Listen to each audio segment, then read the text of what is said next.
During the summer of 2003, events in the northeastern United States involving a strange human-like creature sparked brief local media interest before an apparent blackout was enacted.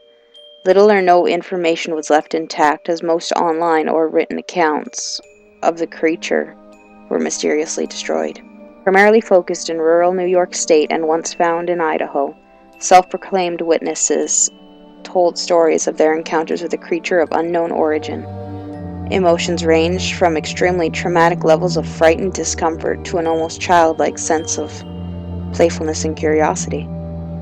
While their published versions are no longer on record, the memories remained powerful. Several of the involved parties began looking for answers that year.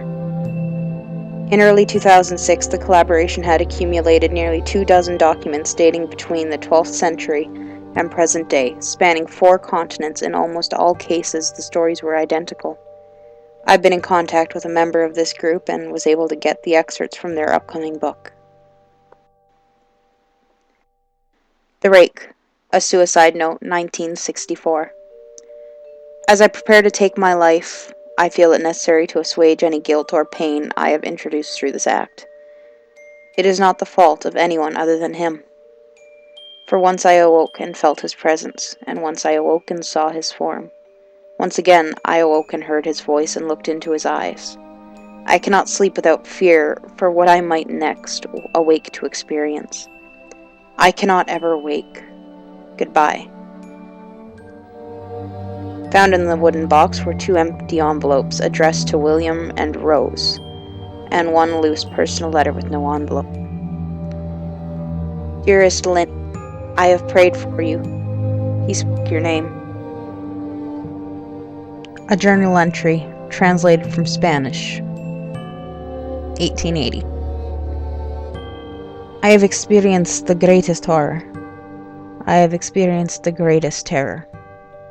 I have experienced the greatest terror. I see his eyes when I close mine. They are hollow, black. They see me and pierce me, his wet hand.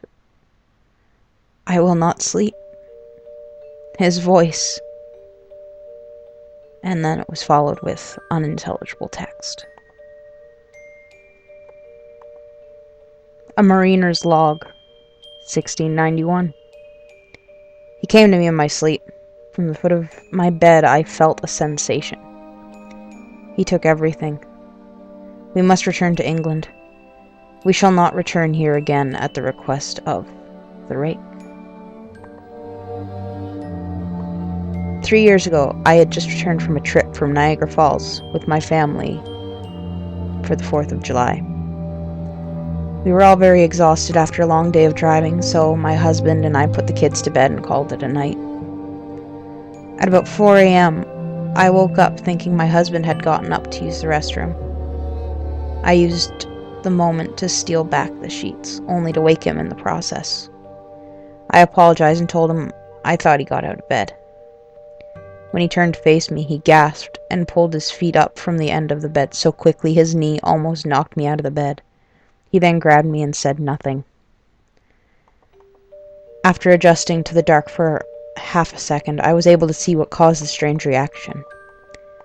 At the foot of the bed, sitting facing away from us, there was what appeared to be a naked man, or a large, hairless dog of some sort. Its body position was disturbing and unnatural, as if it had been hit by a car or something. For some reason, I was not instantly frightened by it, but more concerned as to its condition. At this point, somewhat under the assumption that we were supposed to help him. My husband was peering over his arm and knee, tucked into the fetal position, occasionally glancing at me before returning to the creature. In a flurry of motion, the creature scrambled around the side of the bed, and then crawled quickly in a flailing sort of motion right along the bed until it was less than a foot from my husband's face.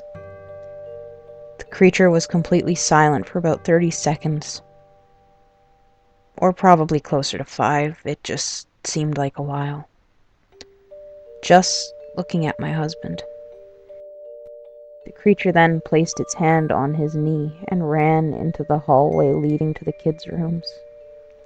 I screamed and ran for the light shift, planning to stop him before he hurt my children. When I got to the hallway, the light from the bedroom was enough to see it crouching and hunched over about 20 feet away. He turned around and looked directly at me, covered in blood. I flipped the switch on the wall and saw my daughter, Clara. The creature ran down the stairs, while my husband and I rushed to help our daughter. She was very badly injured and spoke only once more in her short life. She said, "He is the Rake." My husband drove his car into a lake that night while rushing our daughter to the hospital. He did not survive. Being a small town, news got around pretty quickly.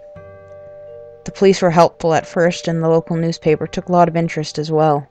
However, the story was never published, and the local television never followed up either. For several months, my son Justin and I stayed in a hotel near my parents' house. After we decided to return home, I began looking for answers myself. I eventually located a man in town who had a similar story. We got in contact and began talking about our experiences. He knew of 2 other people in New York who had seen the creature we now referred to as the Rake.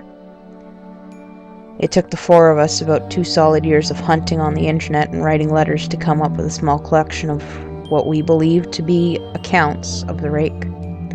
None of them gave any details, history, or follow-up. One journal had an entry involving a creature in its first 3 pages and never mentioned it again. A ship's log explained nothing of the encounter, saying only that they were told to leave by the Rake. That was the last entry in the log. There were, however, many instances where the creature's visit was one of a series of visits with the same person. Multiple people also mentioned being spoken to, my daughter included. This led us to wonder if the Rake had visited any of us before our last encounter. I set up a digital recorder near my bed and left it running all night, every night, for 2 weeks. I would tediously scan through the sounds of me rolling around in the bed each day when I woke up.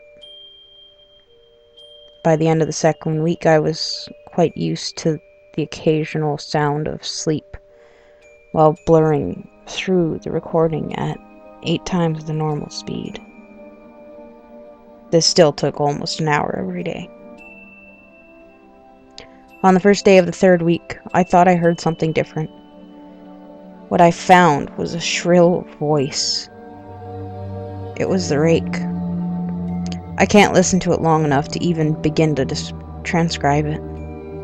I haven't let anyone listen to it yet. All I know is that I've heard it before, and I know that it spoke when it was sitting in front of my husband. I don't remember hearing anything at the time, but for some reason, the voice on the recorder immediately brings me back to that moment. The thoughts that must have gone through my daughter's head make me very upset. I have not seen this Rake since he ruined my life, but I know that he has been in my room while I slept. I know in fear that one night I'll wake up to see him staring at me.